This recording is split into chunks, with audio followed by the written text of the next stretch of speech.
साथियों, जब आकलन और मूल्यांकन की हम चर्चा करते हैं और इन दोनों में अंतर करने की जब बारी आती है कि भाई दोनों में क्या अंतर है, तब हमें काफी दिक्कत होती है। उसका कारण क्या है? क्योंकि इन दोनों में लगभग गतिविधियां या प्रक्रियाएं एक समान ही होती हैं, अर्थात हम बच्चों की जांच ही करते हैं। तो फिर मूल्यांकन और आकलन में अंतर क्या है? सम्मानित साथियों, जय हिंद। आज के इस कालखंड में हम आकलन और मूल्यांकन में मूलभूत अंतर क्या है, इसी बात को समझेंगे, जानने का प्रयास करेंगे। आप मेरे पीछे ग्रीन बोर्ड पर देख रहे हैं, मैंने महत्वपूर्ण जानकारी को अंकित करके रखा है और आकलन और मूल्यांकन में मूलभूत अंतर क्या है उसको भी लिखकर रखा है। हम एक एक करके समझने का प्रयास करते हैं। सबसे पहले हम जान लेते हैं कि आकलन किसे कहते हैं और मूल्यांकन किसे कहते हैं। चलिए, जानने से पहले मैं आपको एक बात स्पष्ट कर देता हूं कि इन दोनों में अंतर हमको कब समझ में आता है। इन दोनों में हमको अंतर तब समझ में आता है जब हम इन दोनों के करने के उद्देश्य को देखते हैं। यानी आकलन करने का उद्देश्य क्या है, मूल्यांकन करने का उद्देश्य क्या है। जब इनके उद्देश्य पर अर्थात लक्ष्य पर जब हम जाते हैं तो इन दोनों में हमको अंतर स्पष्ट हो जाता है। तो देखिए, इसी को लेकर के मैंने यहाँ पर जानकारी लिखकर रखी है और लगभग उसी उद्देश्य को लेकर रखा है और अंतर स्पष्ट करने का प्रयास किया है। सबसे पहले हम जान लेते हैं आकलन क्या है। तो देखिए, आकलन को अंग्रेजी में कहते हैं असेसमेंट। असेसमेंट मतलब आकलन, ठीक है। इसके बारे में मैंने विवरण दिया है कि जांच या जानकारी प्राप्त करने की वह प्रक्रिया, यानी हम चाहे मूल्यांकन करें चाहे आकलन करें, उसमें बच्चों की हम जांच ही करते हैं, ठीक है। या उनके बारे में जानकारी पता लगाने के लिए हम ये मूल्यांकन या आकलन करते हैं। तो मैंने वही लिखा है कि जांच या जानकारी प्राप्त करने की वह प्रक्रिया, यानी विद्यार्थियों के संदर्भ में विद्यार्थियों ने कितना प्राप्त किया है, ठीक है। विद्यार्थियों के अंदर कौन सा अधिगम आया है और कौन से अधिगम में विद्यार्थी पिछड़ रहे हैं, इस बात की जांच करने की जो प्रक्रिया है, उस प्रक्रिया में जिसमें कि विद्यार्थियों की कमियों का पता लगाकर भरपाई की जाती है।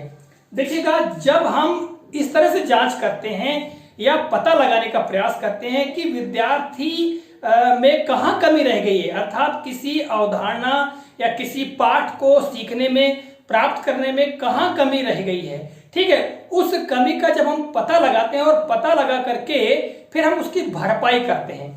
अब भरपाई मतलब पूर्ति करते हैं। अब देखिएगा, यदि किसी पाठ को या किसी अवधारणा को हमने विद्यार्थी को सिखाया है, ठीक है, और विद्यार्थी मान लो नहीं सीख पाया है, तो फिर हम ये देखते हैं कि कमी कहाँ रह गई है।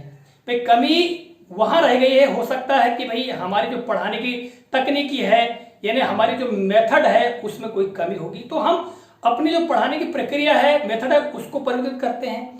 कुछ टीचिंग लर्निंग मटेरियल का प्रयोग करते हैं, या हम बच्चे को विभिन्न प्रकार की गतिविधियों के माध्यम से पढ़ाने का प्रयास करते हैं ताकि उस अवधारणा या उस विषय वस्तु का ज्ञान बच्चे को भली भांति हो जाए, ठीक है। आगे देखिएगा, मैंने लिखा है कि इसमें विद्यार्थियों की अधिगम कमियों को दूर किया जाता है। देखिएगा, जो आकलन है, आकलन विशेष तौर से इसको करने का उद्देश्य होता है कि बच्चे की जो अधिगम की जो कमी है, अर्थात जिस विषय वस्तु को बच्चे ने नहीं सीख पाया है, उसको सिखाने के उद्देश्य से हम आकलन करते हैं। अब देखिएगा, ये आकलन की जो प्रक्रिया है, ये कक्षा संचालन के समय चलते रहती है, अर्थात जो आकलन की प्रक्रिया है वो सतत रूप से जारी रहती है, ठीक है। मान लिया जाए हमने किसी पाठ को विद्यार्थी को पढ़ाया और उससे संबंधित ही कुछ प्रश्न हमने पूछ लिया, ठीक है।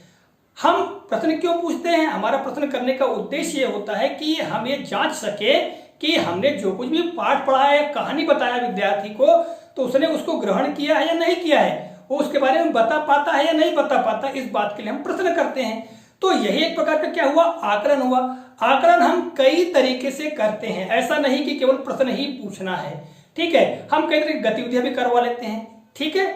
तो अलग अलग तरीके से हम विद्यार्थी क्या करते हैं, आकलन करते हैं। और आकलन का उद्देश्य क्या होता है कि हम बच्चे की जो लर्निंग गैप्स है या जो अधिगम की कमियां हैं, सीखने में जो कमियां रह गई हैं, उसकी हम पूर्ति कर पाए और जो विषय वस्तु दी गई है उसको विद्यार्थी बेहतर तरीके से सीख सके। यह है तुम्हारा आकलन। अब हम बात कर लेते हैं मूल्यांकन की। तो देखिएगा, मूल्यांकन को अंग्रेजी में कहते हैं इवेल्युएशन। ठीक है, जांच या जानकारी प्राप्त करने की वह प्रक्रिया जिसमें विद्यार्थियों के बारे में यह निर्णय कि लिया जाता है कि विद्यार्थी अगले ग्रेड अर्थात कक्षा में जाने योग्य है या नहीं। अब साथियों, मूल्यांकन भी एक प्रकार से जांच ही है, परंतु ये जांच हम क्यों करते हैं, इसका करने का उद्देश्य क्या होता है? इसको करने का उद्देश्य ये होता है कि हम बच्चे के स्तर का पता लगाए, उसके ग्रेड का पता लगाए। ठीक है, कि भी बच्चा इस ग्रेड को प्राप्त कर ले तो उसको हम अगली ग्रेड में पहुंचाए, इस हेतु हम प्रयासरत रहते हैं। ठीक है, जैसे उदाहरण के लिए हम बच्चे की तिमाही परीक्षा लेते हैं, छमाही परीक्षा लेते हैं, वार्षिक परीक्षा लेते हैं। ठीक है, तो इसमें हम बच्चे की ग्रेड चिन्हांकित करते हैं कि बच्चे का स्तर क्या है। ठीक है, और इसको करने के पीछे उद्देश्य क्या होता है कि हम उसको अगली कक्षा में प्रोन्नत करना चाहते हैं। या हम मूल्यांकन इसलिए भी करते हैं कि किसी पाठ को हमने पढ़ा दिया है तो विद्यार्थी ने उसमें कितनी ग्रेड हासिल की है, ये पता करने के लिए हम जांच करते हैं। तो ये कहलाता है मूल्यांकन। देखिएगा, हम मासिक मूल्यांकन भी लेते हैं, है ना, छमाही मूल्यांकन भी लेते हैं, त्रिमाही भी लेते हैं, वार्षिक मूल्यांकन भी लेते हैं। तो ये होता है मूल्यांकन। कुल मिला के हम ये कह सकते हैं कि जो स्क्रीनिंग टेस्ट होता है, बच्चे की ग्रेडिंग करना, इसके लिए जब हम जांच करते हैं तो उसे हम कहते हैं मूल्यांकन। और आकलन बच्चों में उपचार करने के लिए, सुधार करने के लिए किया जाता है कि बच्चा सीखने में कहां पीछे रह गया है। ठीक है, तो पीछे ना रहे उस उद्देश्य से हम आकलन करते हैं और फिर पुनः हम बच्चे का अध्यापन करते हैं, अर्थात उसका उपचार कर देते हैं ताकि बच्चा उस विषय वस्तु को, उस अवधारणा को सीख जाए। ठीक है, मूल्यांकन के बारे में आगे लिखा है मैंने, यह विद्यार्थी के अधिगम से परिपूर्ण होने का निर्णय होता है। तो मिला के हम इसमें यह निर्णय लेते हैं कि विद्यार्थी ने अधिगम कर लिया या नहीं कर लिया, यानी मिला के ग्रेडिंग। हम बच्चे की ग्रेडिंग करने के उद्देश्य से ही मूल्यांकन करते हैं। अब ग्रेडिंग का आशय यह नहीं कि A B C D, यहां पर ग्रेडिंग का आशय यह है कि बच्चा किस स्तर का है और उसके स्तर के हिसाब से फिर उसको अगली कक्षा में प्रोन्नत कर दिया जाए या अगले पाठ पर उसको ले जाया जाए। ठीक है, जैसे एक पाठ हमने पढ़ा दिया, उसका हमने मूल्यांकन कर लिया, देख रहे हाँ बच्चे ने लगभग औसत अंक प्राप्त कर लिया है, इसकी औसत ग्रेड आ चुकी है, तो फिर अगले पाठ को हम पढ़ा लें।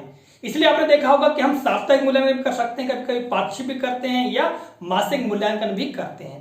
किंतु आकलन के बारे में जैसे मैं आपको बार बार बता रहा हूं कि आकलन हम इस उद्देश्य से करते हैं कि जो कुछ हम बच्चे को पढ़ा रहे हैं वो बच्चा सीख पा रहा है या नहीं सीख पा रहा है। यदि नहीं सीख पा रहा है तो फिर कमियां कहाँ हैं, हम खुद की कमियां ढूंढते हैं या अध्यापन की कमियां ढूंढते हैं और हम उन टेक्निक्स का पता लगाते हैं जिसके माध्यम से हम विद्यार्थी को अच्छे तरीके से पढ़ाएं ताकि बच्चा सीख जाए। तो साथियों, ये मैंने आपको बताने का प्रयास किया कि आकलन क्या है, मूल्यांकन क्या है। अब इनमें बेसिक अंतर जो है उसको समझ लेते हैं। जैसा कि यहाँ आप देख रहे हैं दो खंड, ये आकलन का खंड है, ये मूल्यांकन का खंड है। आकलन के खंड में आप देखेंगे पहला बिंदु है कि आकलन एक निदानात्मक प्रक्रिया होती है। अब निदानात्मक करने से आता क्या है, भाई बच्चा अगर कहीं सीख नहीं पा रहा है, ठीक है, मतलब कमजोरी है, अब उस कमजोरी का हमको निदान करना है, उपचार करना है। ठीक है, तो कुमला के जो आकलन है, आकलन करने से ही हमको बच्चे की कमजोरी का पता चलता है और फिर हम उसका उपचार कर देते हैं, अर्थात हम हमारे पढ़ाने की प्रक्रिया को परिवर्तित कर लेते हैं या उस ढंग को, उस तौर तरीके को इजाद करते हैं, यानी हम उस प्रक्रिया का पालन करते हैं जिसके माध्यम से विद्यार्थी अच्छे तरीके से सीख जाए, अर्थात वो अधिगम कर ले। अब देखिएगा यहाँ पर मूल्यांकन में, मूल्यांकन एक निर्णयात्मक प्रक्रिया होती है। अब निर्णयात्मक प्रक्रिया का आशय क्या है कि हम बच्चे का निर्णय लेकर लेते हैं कि बच्चा इस ग्रेड का है या नहीं है। ठीक है, बच्चे ने इस पाठ में कितनी ग्रेड हासिल की है, हम ये पता कर लेते हैं। जैसे वर्ष के अंत की हम बात करें तो वर्ष के अंत में हम जब बच्चे की जांच करते हैं, परीक्षा लेते हैं, तो उसका उद्देश्य होता है कि हम उसको अगली कक्षा में प्रोन्नत करेंगे। ठीक है, तो ये एक प्रकार से बच्चे के संबंध में निर्णय लेने के लिए ही मूल्यांकन किया जाता है। दूसरी बात, आकलन में हम देखते हैं तो यह सतत रूप से कक्षा संचालन के समय भी जारी रहती है। देखिएगा, आकलन की हम बात करें तो जब हमारी कक्षा संचालित रहती है, हम पाठ पढ़ाते रहते हैं, मान लीजिए जाए उदाहरण बता रहा हूं, एक पाठ आप पढ़ा रहे हैं मान लो, और उस पाठ को पढ़ाते पढ़ाते बीच में आपने कोई प्रश्न पूछ लिया, ठीक है, या आपने बोल दिया कि भाई इसके आगे अब कल्पना करो कि क्या हुआ होगा। अब कल्पना करो कि क्या हुआ होगा, ये प्रश्न करने के पीछे हमारा उद्देश्य ये होता है कि बच्चे जो कुछ भी हम पढ़ा रहे हैं, है ना, या कहानी बता रहे हैं, उसको अच्छी तरह से ध्यानपूर्वक सुन रहे हैं, इस बात का पता लगाने के लिए हम ये प्रश्न कर लेते हैं। तो पढ़ाने की प्रक्रिया के दौरान ही जो हम प्रश्न करते हैं या बच्चों को कुछ भी पूछते हैं या पढ़ाने की प्रक्रिया में गतिविधि में जब बच्चे को शामिल करते हैं और उसको कुछ करने का अवसर देते हैं, तो यही क्या होता है, आकलन होता है, और यह सतत रूप से जारी रहता है। मूल्यांकन में क्या होता है, यह अंत की प्रक्रिया होती है जिसमें विद्यार्थी की ग्रेडिंग की जाती है। अब अंत की प्रक्रिया, मान लीजिए किसी पाठ को आपने पूरा पढ़ा दिया, पूरा अभ्यास का करवा दिया और अंत में मान लो उसका एक टेस्ट ले लिया आपने, तो वो मूल्यांकन हो गया। यानी आप ये जानना चाहते हैं कि बच्चा इस पाठ को कितना ग्रहण कर लिया, अर्थात उसकी ग्रेडिंग आप तय करना चाहते हैं। यदि बच्चे ने औसत अंक प्राप्त कर लिया है या औसत ग्रेडिंग प्राप्त कर ली है, तो फिर आप अगले पाठ पर पहुंच जाते हैं। ठीक है, इसी तरह से वर्ष के अंत में जब हम करते हैं बच्चों का मूल्यांकन, तो हम ये तय कर लेते हैं कि भाई बच्चा लगभग भाई ठीक है इतने 33% अंक प्राप्त कर लिया है या 50% अंक प्राप्त कर लिया, मतलब ये अगली कक्षा में जाने योग्य है। तो वही बात कही गई है कि यह अंत की प्रक्रिया होती है किसी पाठ को पढ़ाने के बाद में या पूरे कोर्स को पूरा करने के बाद में, या एक तिमाही परीक्षा 3 महीने का हमने जब पूरा कोर्स कर लिया है, उस कोर्स से बच्चे ने कितना प्राप्त किया, इस बात की जांच करने के लिए जब हम मूल्यांकन करते हैं, तो यह एक प्रकार से अंत की प्रक्रिया कहलाती है। इसमें आप देखेंगे आकलन में, तो आकलन में शिक्षक व विद्यार्थी दोनों की भूमिका प्रभावी होती है। साथियों, आकलन में शिक्षक और विद्यार्थी दोनों की भूमिका बराबर होती है, क्योंकि पढ़ाते समय ही हम आकलन करते हैं। ठीक है, बच्चे को कोई टास्क गतिविधियां देते हैं करने के लिए, बच्चे को प्रश्न पूछते हैं, बच्चा उसका उत्तर देता है, यानी दोनों शामिल होते हैं। दूसरी बात आपने देखा होगा, अभी हमने निष्ठा प्रशिक्षण के मॉड्यूल पूरे किए हैं, तो उसमें आपने देखा होगा कि आकलन कई तरह से किया जाता है। बच्चा स्व आकलन भी करता है, ठीक है, समूह आधारित आकलन भी होता है। तो जो आकलन है, इसमें बच्चे की भूमिका और शिक्षक की भूमिका, दोनों की भूमिका बराबर होती है। जबकि मूल्यांकन की हम बात करें तो इसमें केवल मूल्यांकनकर्ता ही प्रभावी होता है। यानी जब परीक्षा ली जाती है तो बच्चे को प्रश्न पत्र दे दिया जाता है, विद्यार्थी उसको हल करता है, और जो सारी प्रक्रियाएं हैं ये निर्भर करती हैं जांचकर्ता के ऊपर, मूल्यांकनकर्ता के ऊपर। ठीक है, अर्थात जो कुछ बच्चे ने लिखा है, उसके उत्तर कॉपी लेकर के शिक्षक उसकी जांच करता है, सब कुछ पूरा जो डेटा है वो खुद तैयार करता है। जबकि आकलन में विद्यार्थी स्वयं भी संलग्न होता है और वो खुद जांच कर सकता है कि मैंने कितना सीखा है, कहाँ मैं नहीं सीख पा रहा हूं। ठीक है, ये आकलन में होता है। आगे हम देखेंगे तो चौथा अंतर यह है कि यह प्रक्रिया आधारित होता है। ठीक है, देखिएगा, यह प्रक्रिया आधारित होता है का आशय क्या है कि इसमें हम अध्यापन की प्रक्रिया को देखते हैं, यानी हम किस तरीके से पढ़ा रहे हैं, एक शिक्षक किस तरीके से पढ़ा रहा है, इस बात की जांच आकलन के माध्यम से हो पाती है। यानी कुल मिला के प्रक्रिया किस प्रकार से जारी की जाए, प्रक्रिया का पालन किस प्रकार से किया जाए, इस हेतु आकलन किया जाता है।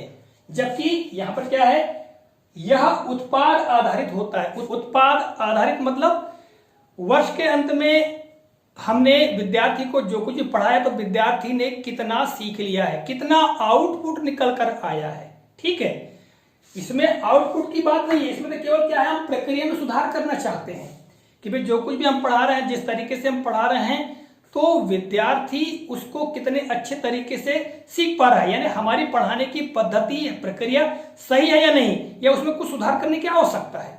ठीक है, ये प्रक्रिया आधारित होता है। जबकि ये उत्पाद आधारित मतलब बच्चे ने कितना सीख लिया, कितना आउटपुट आया, यानी जो लर्निंग आउटकम्स हैं, वो लर्निंग आउटकम्स विद्यार्थी ने प्राप्त कर लिया या नहीं कर लिया। ठीक है, ये उत्पाद आधारित होता है। यानी अंत में हम देखते हैं परिणाम, क्या परिणाम आया।